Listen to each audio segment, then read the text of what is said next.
Buenos días desde Dubái, desde Tarragona. Soy Cecilia Valorani y conmigo la profesora Isabel Gibert. Y hoy vamos a hablar del estudio pragmático comunicativo sobre la oralidad tecnológico-digital en el audiolibro. Buenos días, como ha dicho la profesora Cecilia Valorani, soy Isabel Gibert y empezamos nuestra presentación con una introducción en la que nos gustaría destacar la importancia que tiene escuchar como parte del proceso de comunicación. El hecho de escuchar se convierte en un elemento fundamental en la construcción de identidades y relaciones. Es una tradición que pasa de generación en generación a través de la transmisión de historias, de cuentos, de leyendas o de mitos, por ejemplo.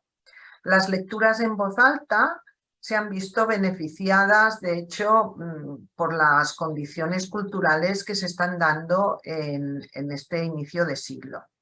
En la actualidad proliferan situaciones en las que la lectura pública es protagonista, como cuando un autor lee fragmentos de su obra a sus lectores en público o cuando escuchamos una obra literaria narrada por narradores profesionales, como son el caso de los audiolibros.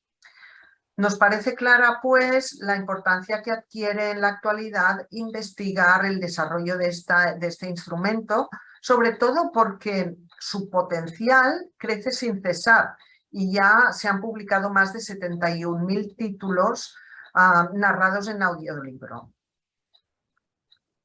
Como se muestra en la diapositiva, la lectura cambia dependiendo de si se hace de forma silenciosa o en voz alta. Según Cavallo y Chartier, la lectura silenciosa tiende a generar una mayor capacidad para la reflexión, mientras que la lectura en voz alta afecta a los sentidos y produce efectos diferentes e inesperados relacionados siempre con la comprensión. Para el estudio nos hemos planteado 4 objetivos. Un primer objetivo, que es analizar el audiolibro desde la perspectiva pragmático-comunicativa, seguido de un segundo objetivo, que es el de investigar las definiciones sobre oralidad y transmisión oral de textos. También nos proponemos analizar la aplicación de la teoría literaria en el mundo digital y, finalmente, queremos analizar el texto dramático para el audiolibro como nuevo texto dramático. Desde este punto de vista, partimos de la hipótesis de que se puede considerar el audiolibro como la evolución de la oralidad a partir del texto escrito. En cuanto a la metodología, hemos aplicado una metodología de tipo descriptivo a partir de los trabajos de Zumthor y Ong, y para su análisis de la teoría literaria concerniente a la transmisión oral de textos. En lo específico, para definir el arte de la oratoria y su evolución, consideramos las definiciones de Ong y Abaitua, y esto nos lleva a la definición de la comunicación literaria en la era digital. Finalmente, retomamos los estudios sobre el texto dramático de Boves Naves y los aplicamos al audiolibro. Hablando de tradición oral y su evolución, después de años ignorada por los historiadores, la voz ha recuperado su notoriedad, porque las sociedades se apoyan en las tradiciones orales, tradiciones que, como dice Zumthor, permiten mantener la continuidad de una percepción de la vida y de una experiencia colectiva sin las cuales el individuo quedaría abandonado a su soledad, sino a su desesperación. Contar historias, por lo tanto, y escucharlas ayuda a crear la propia imagen del individuo y la del universo compartido en una dimensión unitaria. En este respecto, Ong defiende la idea de que la lectura en público tiene la virtud de unir a la audiencia, mientras que una lectura silenciosa, individual, sume al lector en un mundo independiente. De hecho, escribe, para imaginarnos a los lectores como un grupo unido, tenemos que seguir llamándolos auditorio, como si en realidad fueran oyentes.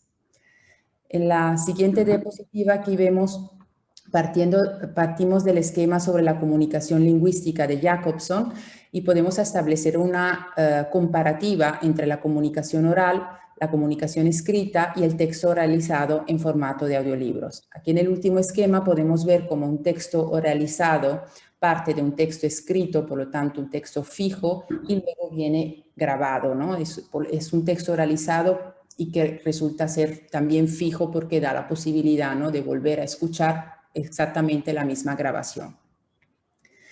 En esta diapositiva vemos el lugar que ocupa el audiolibro y vemos que se encuentra en un nivel comunicativo entre el texto narrativo y el teatral.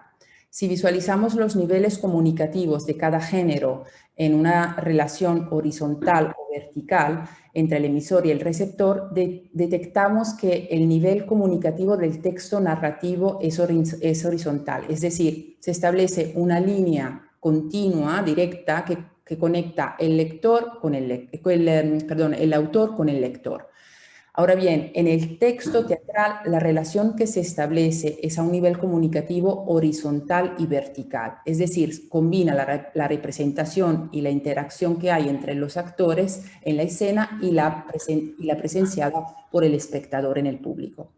En el caso del audiolibro, a pesar de que se crea una escenografía sonora y con una actuación realizada por lectores profesionales o actores vocales, nos permite acercarlo al texto teatral y se trata, por lo tanto, de una representación teatral auditiva, sin posibilidad de variación, característica que lo sitúa en un nivel comunicativo horizontal. En definitiva, cuando hablamos de audiolibro, hablamos de texto dramático, un texto que permite al nuevo receptor manipular su escucha según sus intereses, volviendo a escuchar exactamente el mismo texto una y otra vez o saltarse aquello que no le interesa. Es importante subrayar que el objetivo de un audiolibro no es el de sustituir a un libro, sino más bien el de complementar nuestra experiencia literaria a través de la audición que se completa con la lectura de los textos correspondientes. Su consiguiente recepción es diferente de las que se dan, ¿no?, en la escritura. Hemos hablado de actores vocales o de profesionales, ¿no? Un profesional en este caso ofrece otro nivel de calidad de la escucha, dando voz al texto de acuerdo a los cánones específicos y según la guía del director artístico. Aquí tenemos una cita de Pegnac que podemos resumirla según digamos, un estudio de Barthes donde enfatiza la importancia de los medios de comunicación extratextuales de cualquier texto escrito y que no puede tener pleno sentido si antes no es leído o interpretado, por lo tanto, conectado con el mundo del lector. Barthes dice que leer no es solo decodificar letras o símbolos y que más allá de la palabra y la escritura podemos apropiarnos de la lectura y escribir una nueva en nuestra cabeza. De esta manera el lector elige un punto de vista para interrogar un texto, establece por lo tanto una pertinencia para analizar la lectura misma. Llegamos pues a las conclusiones. Hemos partido de la hipótesis de que la evolución de la literatura hacia una nueva oralidad, y decíamos que esta evolución debe analizarse tanto desde la perspectiva de la adaptación como la de la recepción. Hemos presentado un nuevo texto dramático que supone una nueva forma de teatralidad.